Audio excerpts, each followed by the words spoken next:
विषम तापमान, घने जंगल, दूरस्थ पहाड़ी चोटियां और विषम नाले और समंदर के किनारे पर अपने परिवार से हजारों किलोमीटर दूर प्रहरियों ने जो देशभक्ति और निष्ठा दिखाई है, इसी से फर्स्ट लाइन ऑफ डिफेंस का आप सबको ये सम्मान मिला है, जिसके आप सभी बहुत बहुत योग्य संगठन के रूप में साबित किया है। इतनी दुर्गम सीमाओं की सुरक्षा करने के लिए जब चयनित किया गया, मैं वो प्रक्रिया का हिस्सा नहीं हूं, परंतु जब देश में एक निर्णय किया गया कि एक सीमा पर एक ही बल सुरक्षा की व्यवस्था करेगा और बीएसएफ को सबसे कठिन दो सीमाएं बांग्लादेश और पाकिस्तान की दी गई, वो आपकी योग्यताओं को देखकर ही दी गई है, जिसको आपने बहुत अच्छे तरीके से सुरक्षित किया है। आज रुस्तम जी स्मृति व्याख्यान में मैं यहां पर आया हूं, तब मैं श्री के.एफ. रुस्तम जी के अमूल्य योगदान को भी जरूर याद करना चाहूंगा। और इस सीमा सुरक्षा बल ने अच्छा ही किया है कि इनकी स्मृति में हर साल अलंकरण समारोह और रुस्तम जी स्मृति व्याख्यान का आयोजन करते हैं। 65 की युद्ध के बाद जब गैप्स आइडेंटिफाई कर रहे थे, उस वक्त एक ऐसे बल की जरूरियात महसूस हुई जो शांति काल में भी 100% सीमा की सुरक्षा करता हो, और उसमें से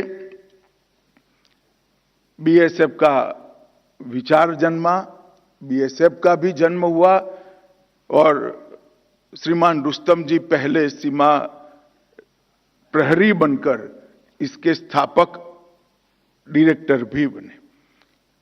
मित्रों, ये यात्रा जितनी मुहिम है, जितनी कठिन है, उतनी ही रोमांचक काली है।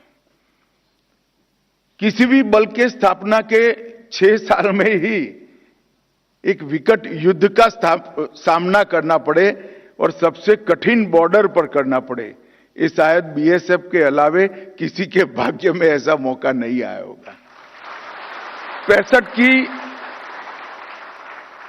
65 की स्थापना के बाद 1971 के हम पर थोपे गए युद्ध में बीएसएफ के जवानों ने जो वीरता दिखाई, जो योगदान दिया, उसको ना भारत कभी भूल सकता है, ना कभी बांग्लादेश ने भूलना चाहिए। बांग्लादेश के सृजन में बीएसएफ की बहुत बड़ी भूमिका रही और अन्याय के खिलाफ लड़ने में बीएसएफ कितनी बहादुरी के साथ मोर्चा ले सकती है, इसका एक बहुत उत्कृष्ट उदाहरण 71 की लड़ाई में सेना के साथ कंधे से कंधा मिलाकर अपनी भूमिका निभाई, तब सामने आया। मित्रों, आज यहां पर सीमा प्रहरियों को अलंकृत भी किया गया, गैलेंट्री मेडल्स दिए गए, मेरिटोरियस मेडल भी दिए गए।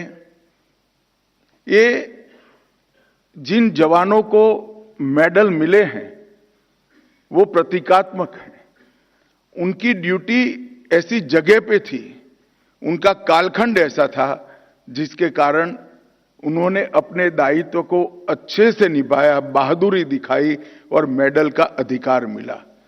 परंतु एक मानों में ये मेडल सभी सीमा प्रहरियों की बहादुरी, जज्बे और समर्पण को सम्मानित करने की एक प्रक्रिया है, जो अंदर भी है, बॉर्डर पर भी है और आंतरिक सुरक्षा के लिए भी जूझ रहे हैं। ये प्रतिनिधि जो आपके आज यहां मंच पर दिखाई पड़ते थे, वो आप सभी का प्रतिनिधित्व करते हैं। तो इन मेडल्स के लिए मैं हर एक सीमा प्रहरी को बहुत बहुत बधाई और अभिनंदन करना चाहूंगा। सीमा की सुरक्षाओं के साथ साथ बीएसएफ ने आंतरिक सुरक्षा, आपदा प्रबंधन और आतंकवाद विरोधी अभियानों में भी बहुत अच्छे से हिस्सा भी लिया है और परिणामों को भी प्राप्त किया है। चाहे चुनाव कराना हो, चाहे कोरोना हो, चाहे खेल का मैदान हो, चाहे आतंकवाद का सामना करना हो, चाहे नक्सलवाद का सामना करना हो, चाहे उत्तर पूर्व में शांति की स्थापना करनी हो, हर मोर्चे पर जब बीएसएफ को तैनात किया गया, बीएसएफ ने बहुत अच्छे तरीके से अपनी ड्यूटी को निभाया है। मित्रों, आज मैं यहां आया हूं तब आज ये अलंकरण समारोह एक प्रकार से ऐसे समय हुआ है जब बीएसएफ और सेना ने एक अप्रतिम शौर्य का उदाहरण पूरी दुनिया के सामने प्रस्थापित किया है।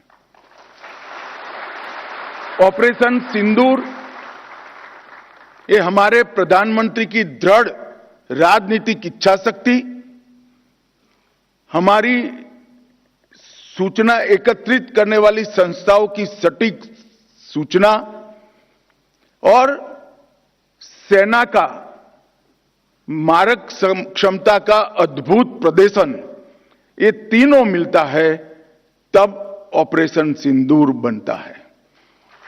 मैं आज ऑपरेशन सिंदूर के बैकग्राउंड की भी जरूर बात करना चाहूंगा। मित्रों, हम सभी जानते हैं कई दशकों से हमारा देश पाक प्रेरित आतंकवाद का सामना कर रहा है। सालों तक कई बड़ी बड़ी घटनाएं पाकिस्तान ने की, मगर इसका जवाब, उचित जवाब नहीं दिया गया। हम संरक्षात्मक काम करते रहे, हमारे लोगों की जान बचाने के लिए बहुत अच्छा काम हमारी पुलिस, सेना, बीएसएफ सब ने किया, मगर कभी भी उचित जवाब नहीं दिया। 2014 में नरेंद्र मोदी जी प्रधानमंत्री बने, भारतीय जनता पार्टी के नेतृत्व वाली सरकार बनी और सबसे पहला बड़ा हमला उरी में हमारे जवानों पर किया, उनको जिंदा जला देने की हिमाकत की और हमने सर्जिकल स्ट्राइक कर पहली बार आतंकी ठिकानों में घुसकर आतंकवादियों को जवाब देने का काम उरी के बाद तुरंत किया। हम मानते थे कि ये संदेश से शायद अब सब कुछ रुक जाएगा, मगर नहीं रुका। पुलवामा में हमला हुआ, सीआरपीएफ के जवानों को आतंकी हमले में उड़ा दिया गया। भारत की सेनाओं ने एयर स्ट्राइक कर इससे उरी से कठोर जवाब देने का प्रयास किया और फिर से एक बार हमने आतंकी अड्डों को उड़ाने का काम किया। और उसके बाद पहलगांव में इंतहा ही कर दी। निर्दोष यात्रिकों को धर्म पूछकर अपने परिवार के सामने, परिवार के महिला सदस्य और बच्चों के सामने चुन चुन कर निर्ममता पूर्वक मारने का पाप पाक प्रेरित आतंकवादियों ने किया। और उस वक्त हमारे प्रधानमंत्री जी ने उनको कहा था, बिहार से कहा था कि इसका उचित जवाब दिया जाएगा और ऑपरेशन सिंदूर ये उसका जवाब है। आज पूरी दुनिया हमारी सेना की वीरता और मारक क्षमता की भूरी भूरी प्रशंसा कर रही है। और मैं आज इस मंच पर से सेना के उन वीर जवानों को, तीनों सेनाओं ने मिलकर जो पराक्रम किया है, वो सभी को समग्र राष्ट्र की ओर से मैं उनको अभिनंदन भी करना चाहता हूं और धन्यवाद भी कहना चाहता हूं कि आपने देश के स्पिरिट को वहां तक पहुंचाने का काम किया है जहां पहुंचाने की जरूरत थी। दुनिया भर में कई जगह पे आतंकी हमलों का जवाब दिया गया है। परंतु भारत ने जो जवाब दिया है वो एक प्रकार से अलग है। जब पहलगांव पर हमला हुआ उसके बाद हमने 8 तारीख को ऑपरेशन सिंदूर लॉन्च किया। कुछ ही मिनटों के ऑपरेशन में हमने 9 आतंकी अड्डों को समाप्त कर दिया, जिसमें से 2 उनके हेडक्वार्टर थे। मगर उसमें बारीकी से समझने की यह बात है कि ना हमने पाकिस्तान के सेना के इंस्टॉलेशन को कभी तबाह किया, ना कभी एयरबेस को तबाह किया।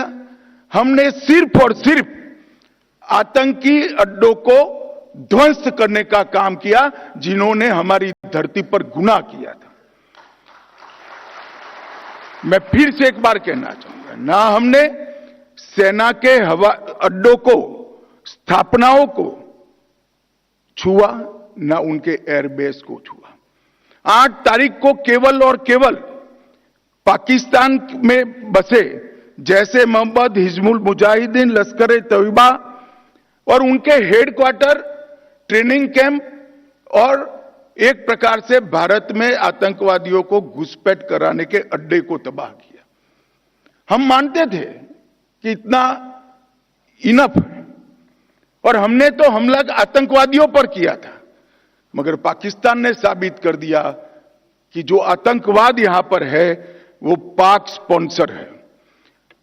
आतंकवादियों पर किए गए हमले को पाकिस्तान ने अपने पर किए गए हमले में मानकर 8 तारीख के बाद हमारे देश के सिविलियन सान, हमारे सेना के संस्थानों पर हमला करने का साहस किया, दुस्साहस किया। हमारी एयर डिफेंस सिस्टम बहुत अद्भुत थी, कुछ बिगाड़ नहीं पाए। और जब पाकिस्तान की सेना ने हमारे सिविलियन स्थानों और हमारे सेना के स्थानों पर हमला किया, इसका प्रयास किया, 9 तारीख को भारतीय सेना ने उनके एयरबेस पर हमला कर एक प्रखर और कठोर जवाब देकर उनकी मारक क्षमता, हमारी मारक क्षमता का परिचय कराया और उनकी एयर डिफेंस सिस्टम को भी खोखला साबित करने का काम किया। और यहां पर भी हमने कहीं पर भी पाकिस्तान के सिविलियन स्थानों पर हमला नहीं किया था। ऑपरेशन सिंदूर और उसके बाद की घटनाओं के कारण आज पाकिस्तान पूर्णतः एक्सपोज हो चुका है कि भारत में जो टेररिज्म है वो पाक स्पॉन्सर है। पाकिस्तान के द्वारा स्पॉन्सर टेररिज्म भारत के अंदर हो रहा है, क्योंकि जब पाकिस्तान के टेरर के अड्डों पर हमला किया, जवाब पाकिस्तान की सेना ने दिया। जो उनके आतंकवादी आका मारे गए, उनका जब नमाजे जनाजा जब हो रहा था, पूरी दुनिया ने देखा पाक सेना के आला अफसर इनके कॉफिन को कंधा भी दे रहे थे और वहां नमाज पढ़ने के लिए उपस्थित भी थे। एक प्रकार से अब तक पाकिस्तान जो डिनाई कर रहा था, वो आज दुनिया के सामने ऑपरेशन सिंदूर के बाद पूर्णतया एक्सपोज हो चुका है कि भारत में टेररिज्म पाक स्पॉन्सर टेररिज्म है। इसमें अब दुनिया में किसी को शंका नहीं रही है। और मैं फिर से एक बार कहना चाहता हूं कि ऑपरेशन सिंदूर अपनी भूमि पर हुए टेरर हमलों के जवाब के इतिहास में सबसे सटीक और सभी उद्देश्यों को पूर्ति करने वाला ऑपरेशन था। और इस सटीक ऑपरेशन का न केवल भारत, पूरी दुनिया के एक्सपर्ट्स भूरी प्रशंसा कर रहे हैं और हमारे सेना के जवानों की भी प्रशंसा, इनकी वीरता की प्रशंसा, इनकी मारक क्षमता की प्रशंसा और साथ में सेना के संयम की भी प्रशंसा हो रही है कि हमने केवल आतंकी अड्डों और उनके एयरबेस को ही टारगेट किया। मित्रों, 100 किलोमीटर अंदर घुसकर पहली बार हमारी सेना ने पाकिस्तान को जमीन दिखाने का पराक्रम किया है। पूरा देश सेना के जवानों पर नाज करता है, हमारे बीएसएफ के सीमा प्रहरियों पर नाश करता है। ये जब घटनाक्रम चल रहा था तब, क्योंकि युद्ध घोषित नहीं हुआ था, बीएसएफ ने भी बॉर्डर नहीं छोड़ी थी, बीएसएफ भी मोर्चे पर थी। जब उस ओर से गोलाबारी हो रही थी, सेल चल रहे थे, गोलियां चल रही थी, बीएसएफ के जवानों ने भी 1 इंच भी पीछे हटे बगैर उनके गोली का जवाब गोले से देने का काम किया और उनको ये बता दिया कि बीएसएफ 24 घंटा 365 दिन तैनात है और जब तक बीएसएफ है पाकिस्तान की सेना 1 इंच भी आगे नहीं बढ़ सकती है। मैं ये सभी सीमा प्रहरियों को भी बहुत बहुत बधाई देना चाहता हूं। मित्रों, इस ऑपरेशन सिंदूर ने आत्मनिर्भर भारत की डिफेंस प्रोडक्शन में जो स्थिति है उसको भी बहुत अच्छे तरीके से आज हमने इसकी सफलता देखी है और मैं मानता हूं कि आने वाले दिनों में मोदी जी के नेतृत्व में ये अभियान और चलेगा और हम आत्मनिर्भरता की ओर आगे बढ़ते चलेंगे। ऑपरेशन सिंदूर में बीएसएफ के मोहम्मद इम्तियाज अहमद और दीपक चिंगाखम ने मातृभूमि की रक्षा करते हुए सर्वोच्च बलिदान दिया। सेना के भी जवानों का बलिदान हुआ है। इस सभी को आज के इस कार्यक्रम के माध्यम से मैं मनपूर्वक इनकी वीरता की सराहना भी करता हूं और उनके परिवारों को बताना चाहता हूं कि आपके परिवार का स्वजन जरूर खोया है, परंतु इसका नाम इस देश की आजादी की रक्षा के, इस देश के सार्वभौमत्व की रक्षा के इतिहास में स्वर्णिम अक्षरों से हमेशा हमेशा के लिए अंकित होगा।